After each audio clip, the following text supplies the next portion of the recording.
সুপ্রিয় শিক্ষার্থী বন্ধুরা, সবাইকে বাংলা সম্ভারের পক্ষ থেকে জানাই স্বাগত। প্রতিনিয়ত বাংলা সম্ভার বাংলা ভাষা, সাহিত্য, ব্যাকরণ এবং বাংলা শিক্ষাকে সহজ সরল করার লক্ষ্যে নিয়মিত কাজ করে যাচ্ছে। তার ধারাবাহিকতায় বাংলা সম্ভারের আয়োজন সাহিত্য কথন, যেখানে বিভিন্ন শ্রেণীর বাংলা প্রথম পত্রের সাহিত্য অংশের গদ্য ও কবিতা নিয়ে সংক্ষেপে আমরা সহজভাবে আলোচনা করে ব্যাখ্যা দিয়ে থাকি। আজকে আমাদের আলোচনার বিষয় বাংলা সাহিত্যের প্রবাল প্রতিম পুরুষ রবীন্দ্রনাথ ঠাকুরের কড়ি ও কুমল কাব্যগ্রন্থ থেকে নেওয়া নবম-দশম শ্রেণীর প্রাণ কবিতাটি। আলোচনা শুরু করার আগে আপনাদের কাছে অনুরোধ, যারা আমাদের চ্যানেলকে এখনও সাবস্ক্রাইব করেন নাই, সাবস্ক্রাইব করে পাশে থাকা বেল আইকনটি বাজিয়ে দিন। আজকে আমরা রবীন্দ্রনাথ ঠাকুরের লেখা অসাধারণ একটা কবিতা প্রাণ এর গভীরে ডুব দেব। এই কবিতার মধ্যে দিয়ে কবি আসলে জীবন আর কীর্তি নিয়ে কি ভেবেছিলেন সেটাই বোঝার চেষ্টা করব। চলুন শুরু করা যাক। রবীন্দ্রনাথ ঠাকুরকে না জানলে কিন্তু তার এই দর্শনটাও ঠিকমতো বোঝা যাবে না। তো চলুন খুব সংক্ষেপে একবার তার জীবনে চোখ বুলিয়ে নেওয়া যাক। দেখুন, 1861 সালে কলকাতায় জন্ম আর মাত্র 15 বছর বয়সেই তার প্রথম কাব্যগ্রন্থ বনফুল বেরিয়ে যাচ্ছে, ভাবা যায়। আর তারপর 1913 সালে তো ইতিহাস, গীতাঞ্জলির জন্য নোবেল পুরস্কার পেয়ে তিনি বাংলা সাহিত্যকে একেবারে বিশ্বের দরবারে পৌঁছে দিলেন। আর রবীন্দ্রনাথের প্রতিভা যে কত দিকে ছড়িয়েছিল তা এই স্লাইডটা দেখলেই বোঝা যায়। তিনি শুধু একজন কবি ছিলেন না, মোটেই না।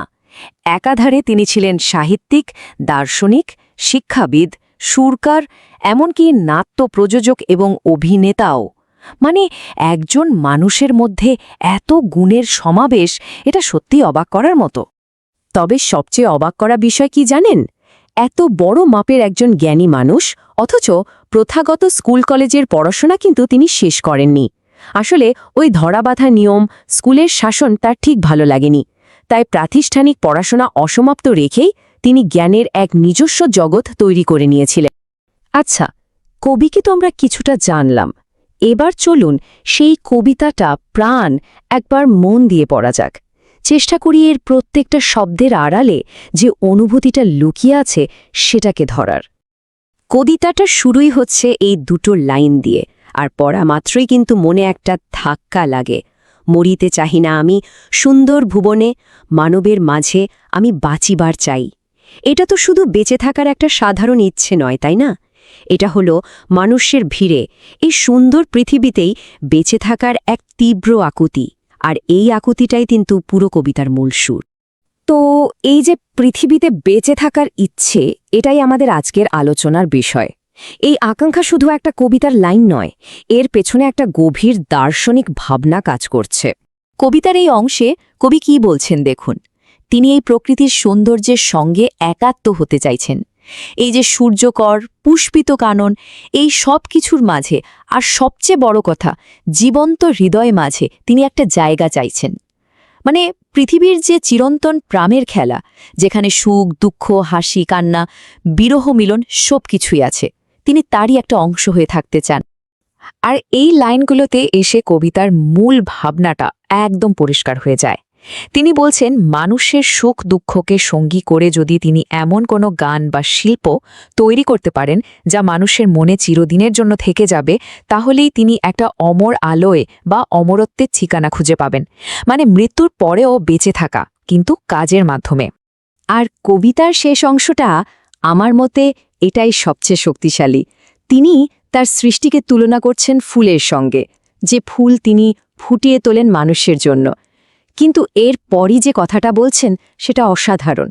তিনি বলছেন, যদি সেই ফুলের আবেদন ফুরিয়ে যায়, যদি ফুলটা শুকিয়ে যায়, তাহলে মানুষ যেন কোনো দ্বিধা না করে তাকে ফেলে দেয়। তাহলে প্রশ্নটা হলো, রবীন্দ্রনাথ এখানে ঠিক কোন ধরনের অমরত্বের কথা বলছেন? এটা কিন্তু আমাদের চেনা জানা ধারণা থেকে একদমই আলাদা। চলুন পরের স্লাইডে দেখি পার্থক্যটা ঠিক কোথায়। এখানে দেখুন, পাশাপাশি দুটো ধারণাকে রাখা হয়েছে। একদিকে আছে প্রচলিত ধারণা, যেখানে অমরত্ব মানে হলো মৃত্যুর পরে অন্য কোনো জগতে বেঁচে থাকা। কিন্তু রবীন্দ্রনাথের দর্শনটা দেখুন, একেবারে অন্যরকম। তার কাছে অমরত্ব মানে এই পৃথিবীতেই বেঁচে থাকা, তবে শরীর দিয়ে নয়, নিজের কাজ আর সৃষ্টির মাধ্যমে মানুষের মনে বেঁচে থাকা। সোজা কথায় মূল বিষয়টা হলো এটাই, আসল অমরত্ব কিন্তু মৃত্যুকে এড়িয়ে গিয়ে পাওয়া যায় না, বরং সেটা পাওয়া যায় মানুষের মনে নিজের সৃষ্টির মাধ্যমে একটা জায়গা করে নেওয়ার মধ্যে দিয়ে। যে সৃষ্টি মানুষের জীবনের গল্প বলে, মানুষের সুখ দুঃখকে সত্যি সত্যি তুলে ধরে, সেটাই স্রষ্টাকে অমর করে রাখে। এই লাইনটা, ফেলে দিও ফুল যদি সে ফুল শুকায়, চলুন এটাতে আরেকবার ফেরা যাক। এর ভেতর একটা অসাধারণ বিনয় লুকিয়ে আছে, তাই না? রবীন্দ্রনাথ যেন বলছেন, অমরত্ব বা মানুষের ভালোবাসা জোর করে আদায় করার জিনিস নয়। তার সৃষ্টিকে সবসময় জীবন্ত থাকতে হবে, অর্থবহ থাকতে হবে, না হলে মানুষ তাকে ভুলে যাবে। অর্থাৎ কীর্তিমান হয়ে বেঁচে থাকাও কিন্তু শর্তসাপেক্ষ। এই কবিতাটা কিন্তু শুধু অমরত্ব নিয়ে একটা দার্শনিক তত্ত্ব নয়, এটা আমাদের একটা অর্থপূর্ণ জীবন কাটানোর রাস্তাও দেখিয়ে দেয়। চলুন তো দেখি সেই পথের ধাপগুলো কি হতে পারে।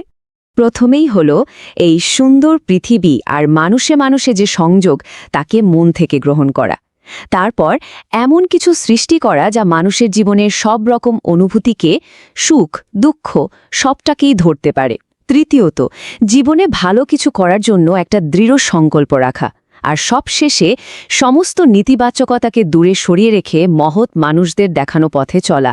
রবীন্দ্রনাথের কড়ি ও কোমল কাব্যগ্রন্থের এই প্রাণ কবিতাটি তাই শুধু কয়েকটা লাইনের সমষ্টি নয়, এটা আসলে একটা উদ্দেশ্য নিয়ে বাঁচার জন্য এক দারুণ অনুপ্রেরণা। আমাদের কর্মের মাধ্যমে এই পৃথিবীতে একটা ছাপ রেখে যাওয়ার জন্য একটা আহ্বান। আমাদের চ্যানেলের ভিডিও ও আলোচনাগুলো যদি আপনাদের ভালো লাগে, তাহলে লাইক ও সাবস্ক্রাইব করতে ভুলবেন না এবং বন্ধুদের মাঝে শেয়ার করুন। ধন্যবাদ।